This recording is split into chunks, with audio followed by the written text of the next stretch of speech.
Welcome back. It's time now for the business day. More money was earned from the export of goods in the first half of 2021.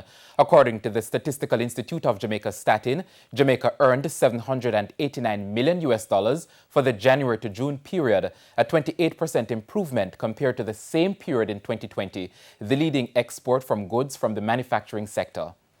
Meanwhile, the country's import bill increased to $2.7 billion for January to June, 15% above the same period last year. The import bill hike was mainly due to higher costs for fuel and raw material.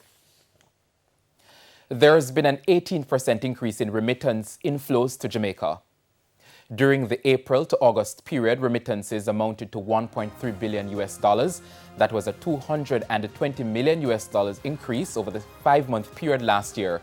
The largest source market of remittance flows was the U.S. Remittances from the country accounted for 70% of total flows, up from 66.3% in August 2020. Listed company Stationery and Office Supplies Limited has appointed a new managing director. Now, former Deputy Managing Director Alan McDaniel will be taking the reins of the company. He succeeds his father, David McDaniel. David, who is the co-founder of the company, will remain as director on the company's board. And that's the Business Day regional and international stories when we return.